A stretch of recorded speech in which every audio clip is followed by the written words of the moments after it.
Hello and welcome back to Sickage Live on this beautiful Thursday.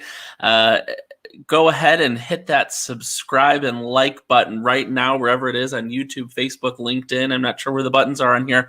And you'll make sure to get those notifications each week when we go live on Thursdays at 2:30 Central Time, exactly the time that it is right now. We'll be having exciting and new topics this year.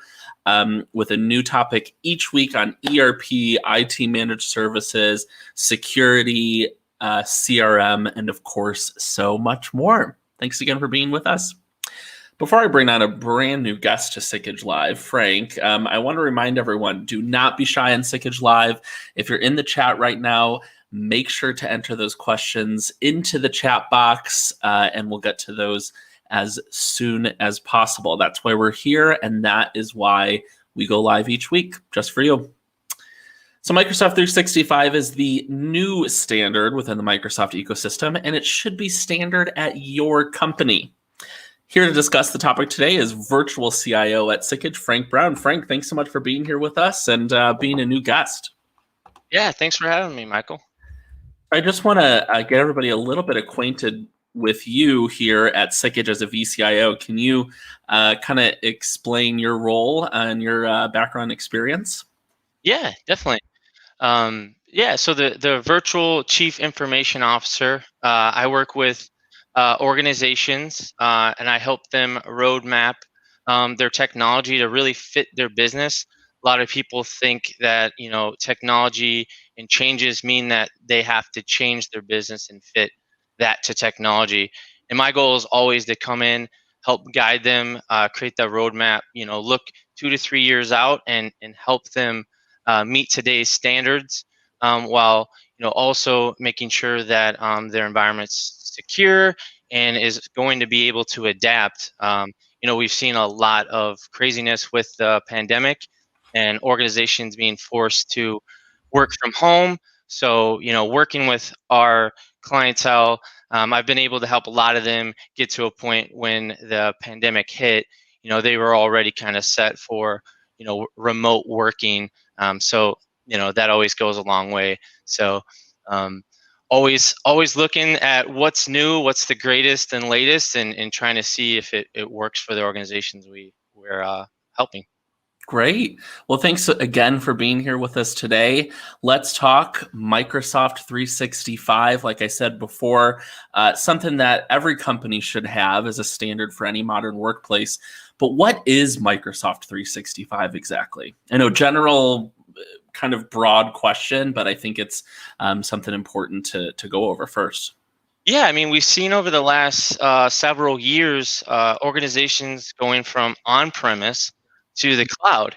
And part of that was we had our email on-premise. And so a lot of people have moved towards Office 365.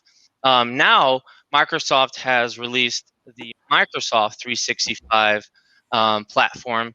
And it's a combination of products that I believe most are familiar with, things like Word, Excel, Outlook for email.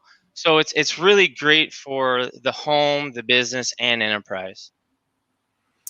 And so, what exactly does Microsoft 365 offer? Maybe even, what does it offer outside of Office 365? I know a lot of people that are a lot of companies that are tuning in right now might have Office 365, E3, and they might be looking to move to Microsoft 365. And so what does it offer ahead of Office 365?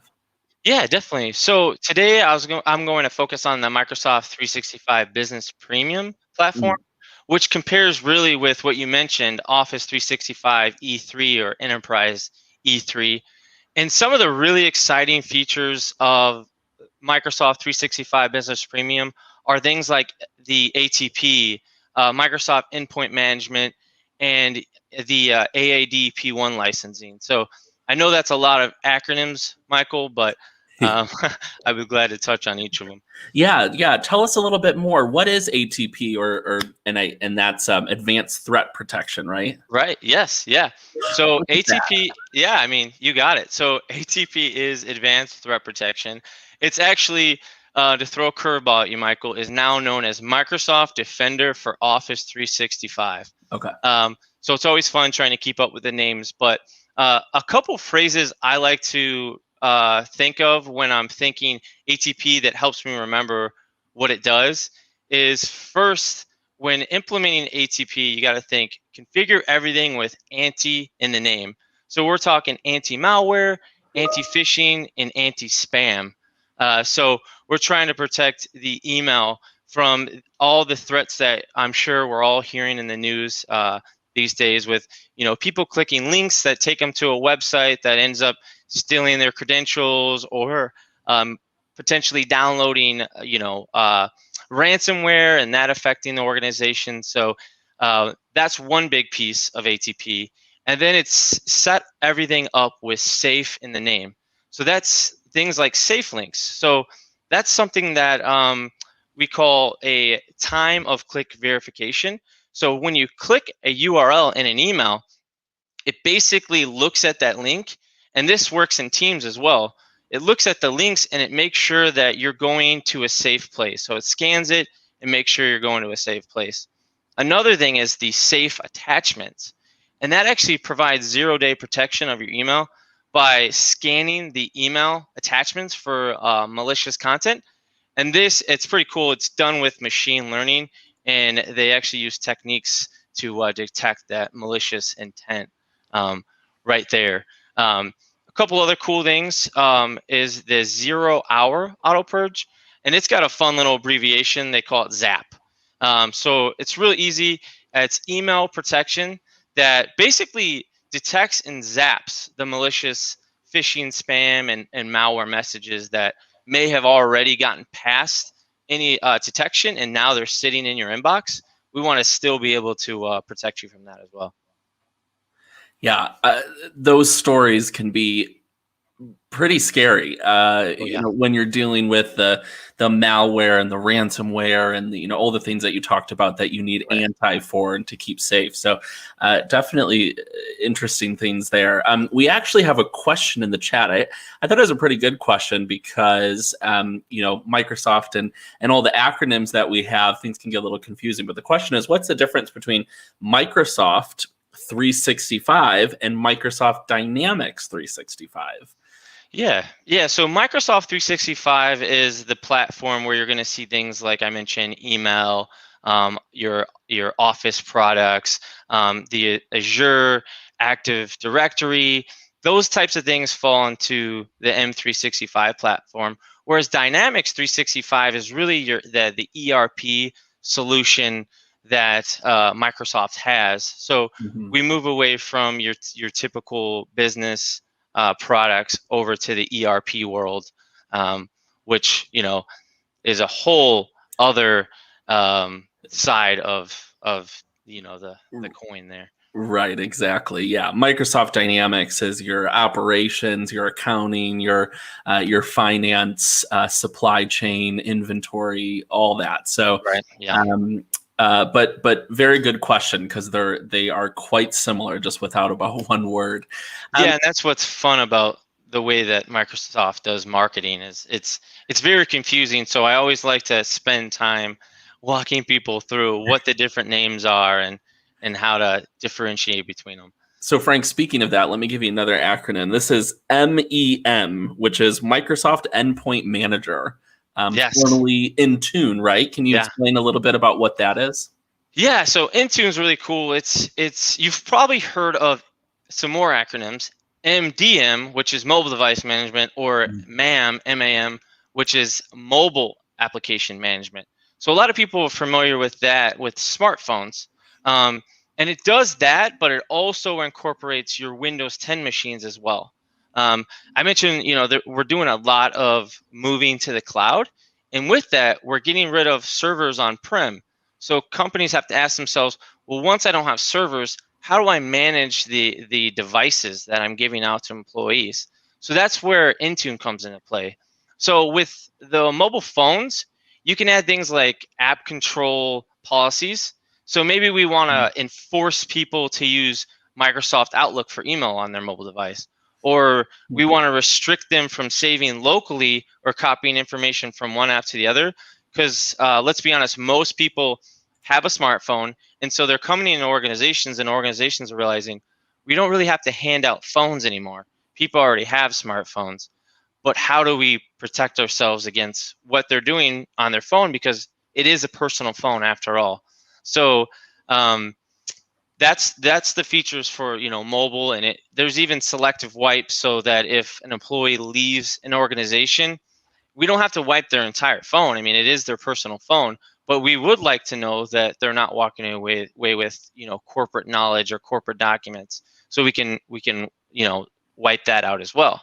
Um, Now on the Windows side of things is something that is becoming more and more popular. It's been around for a while, but I think more and more people are accepting the usage of it at this point. Is Windows Autopilot. Windows Autopilot's pretty cool. It's a way to set up and pre-configure devices. So you can think about it like this, Michael. When you procure a device, typically you have to send it somewhere, they set it up, then you send it to the employees. With Autopilot, you could purchase the device, ship it straight to that employee, and when they log in, boom, magic starts happening, and applications are installing, the policies that the organizations have are applied. All that kind of happens right when they log in, and that's a really cool feature with Windows 10 and the autopilot. Yeah, it's all about being proactive Mhm. about fraud and risk at your company. Right, definitely. Mhm. So I want to keep going with some of our acronyms here that we've established. What is AADP1? This is something that is in addition with the Microsoft 365 um, business professional license, right? Did I get that Yes, right? yes, Okay. yeah. So um, AADP1 is the Azure Active Directory Plan 1. And Mhm. so some of the features that I always like to highlight is the multi-factor authentication whitelisting, in which we're all starting to see that more and more, because our personal lives we're seeing that multi-factor authentication, and that's when Right. all of a sudden your bank forced you to get a text message when you're trying to log in, or you had to download a certain app, or go to your email and type a certain code in. So that's multi-factor authentication, and what's nice about it is with MFA whitelisting, we can actually make it so that if you're in the office and if you're in the four walls of your organization, maybe we don't require MFA at that point. We know that you're in a safe location, but the moment that you walk out of there, maybe you go to a Starbucks, now you need to use MFA again. Some other cool features are like checking for banned passwords. So I mean, there's a cool website on it's Have I Been Pwned? Basically, you can type in one of your passwords, and it'll tell you if that password's already known. So Microsoft's using a similar database, and so you can actually go to change your password, and it could say, "Hey, just so you know, we already know of that password." So we know that a hacker can download a database of passwords, and they're going to have that one. Another important thing, again, people starting to move towards the cloud, but maybe they're not 100% in the cloud. They kind of have a hybrid. Some stuff's on-prem, some stuff's in the cloud, is the password write back. That's a huge one. We have employees now working remotely. Maybe they're forced to work from home nowadays, and they're needing to change their password. It's come up to the 90, 180-day mark where it's popping up, hey, change your password. And the only way they can change their password is come into the office. So what's great about the password write back is you can actually change your password in the M365, and it'll actually send that password back to your local domain controller, so that you could do it remotely. And then the last thing that I always highlight is the self-service password reset, which obviously is great. You don't have to call IT. You get on a certain website and you can change your own password if you get locked out. So some really cool features there. And it actually what's great about the M365 Business Premium is a lot of these features layer on. So I mentioned Microsoft Endpoint Manager. That Mhm. actually couples along with AADP1, so that we can start doing things like application-based policies. So one great example is it's taking note of who works at your organization, number one. And it's actually, we can even focus on, what rank are they at? Because we know attackers can go on a LinkedIn, a Facebook, or what have you, and look up a company and start going down, who the executives of the company are, who's their CEO, who's their, CFO, and attack those specific users. So we can actually set conditional access-based policies, so that maybe says, hey, this certain person always has to use multi-factor authentication because, we never want to risk, any type of intrusion. Or we have location-based policies. So when you're in the office, you don't have to use multi-factor authentication. But if you're at a Starbucks, we're going to force you to use multi-factor authentication. So again, just layering on all the security posture improvements that, this current climate and the way that the bad actors have gotten smarter and smarter, have forced us to do. Yeah, at Sickage we use multi-factor the Microsoft Authenticator, I should say. Yes. Yeah. And it's so easy. It's It so is. simple. It pops up right on your iPhone lock screen. Sometimes you just push a button and you're in, and you've got that much more security. So yeah, and what's great is if you have an Apple Watch, it'll actually pop up on that. oh yeah. Yeah, so yeah, it's really not too bad, and I think a lot of people are getting used to it because, like I said, it's affecting our personal lives as well. Yeah, and there's not too much change management risk in it. We don't. It's easy, it's simple, it's straightforward. A great product from Microsoft. Yeah. So, I think one thing people are really curious about is the Office 365 E3 to the Microsoft 365 Business Premium licenses, and what that migration looks like. But before we get into that, what does the cost difference look like? Yeah, I mean, it's funny because a lot of people may be expecting a gotcha. Like, okay, Right. sounds great, but Oh, I'm not ready to pay for it. What's great about it is there's no cost difference, Michael. So like E3 is $20, Business Premium is $20. So right there, it's great. Now, what's really great, now let's just say some of the organizations, they're listening, they're checking boxes. Oh, we have ATP, we're using MFA, we have AADP1. Well, with O365, you're paying $2 per month per user for the ATP. You're paying $6 per user per month for the AADP1, and then $9, close to $9 for the Endpoint Manager. So take all those costs and combine them into the $120 per user cost, and you're good to go. And how difficult is it to migrate from the Office 365 E3 to the Microsoft 365? Yeah, so really it's a matter of, first you're applying the new licensing, then you're removing the old licensing, and maybe some people have to log in again because the licensing is different in terms of the Office products. So one of the Office products we see it's really hit or miss. Some will be required to log in again just to authenticate their activation of their software, but that's really it. There's no heartburn that comes along with the change. But any other limitations? So there's two really major differences between Microsoft 365 Business Premium and Office 365 Enterprise E3. There's the seat cap. So Business Premium has a limit of 300. So it's great for your small and medium-sized organizations, and then whereas E3 is unlimited. So if you're past the 300 mark, some organizations have come to me. They have multiple entities, and they'll split the numbers up there that way. But for those who can't, then they have to stick with an enterprise license. And then the last thing is the mailbox sizes. So M365 has a mailbox of 50 gigs, and they have an archive of 50 gigs. Whereas Enterprise E3 has a 100 gig mailbox and unlimited archive.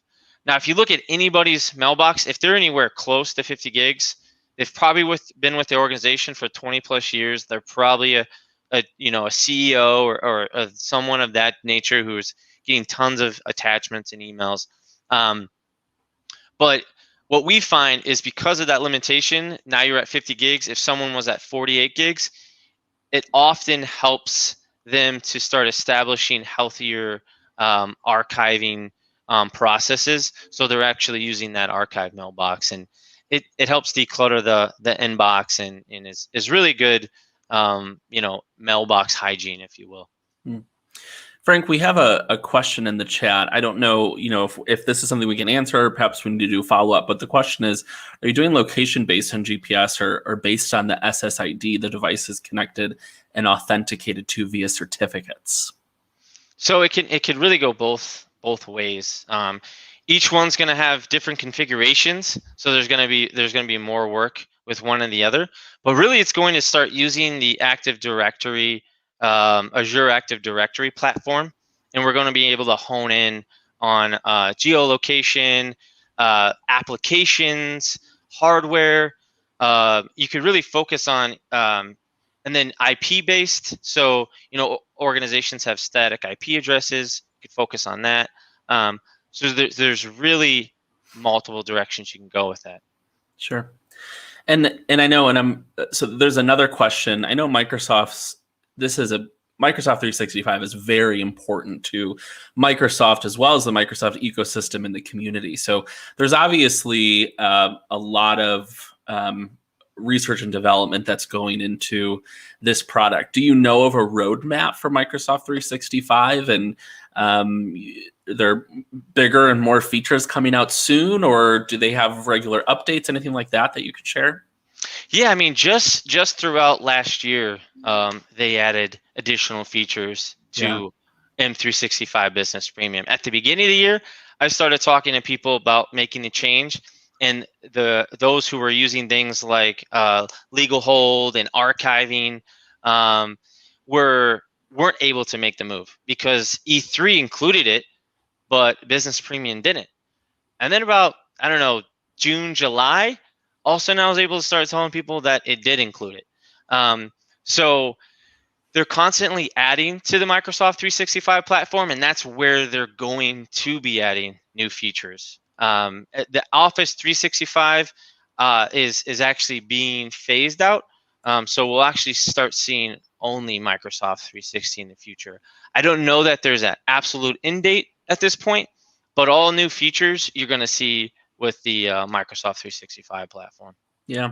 And with remote work being so common, Microsoft 365 is more important than ever, right? It's way more important than ever. Things Yeah. like, Teams, for example. Right. At Sickage, we were already on Teams when the pandemic hit. Oh, So going from the office to home, the only changes we had to make is our kids running in the background, our yes. home internet, things like that. So some of us, upgrade our internet and, put a lock on the door maybe. But Yeah. so the organizations, like I mentioned previously, that had already kind of followed those roadmaps because we knew that going to the cloud, going to Teams was kind of the direction you should go. Those who already made that move were like, oh my gosh, so glad that we got that done in 2019 because that would have been bad. So yes, it's very important, and the security aspect is just I can't explain how important that is. If you don't have MFA today, multi-factor authentication, and you just have passwords, you have to get MFA like ASAP, like right away. That's the first thing you should do. Even if you're off on Office 365, get on MFA, and then start making some transitions and start adapting more of these applications. Great.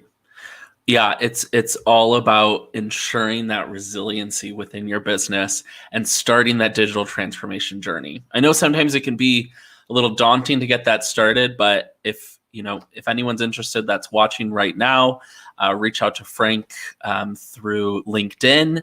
Contact us at www.sickage.com. We'd be happy to chat and get that digital transformation journey started for you and get you set up with multi-factor authentication. Yes. immediately. So Yeah, and you don't have to do it all at once. We can look right, at everything that you're doing right, today, make a right. plan, and start making steps towards that transition. Exactly. It's all about building to that goal, but you can do it slowly. Don't worry, and Do it we'll slowly. we'll help you along. There's a lot of partners that you can choose from to do these things, as well as many different products. We believe Microsoft is the way to go. So feel free to reach out to us with anything. Frank, that's all the questions that I have for you today. Really appreciate you being on with us, and excited to have you on again here in the near future. So. Thanks everybody for joining. Make sure to hit like and subscribe, and we'll see everybody next Thursday at 2:30 Central Time. Bye.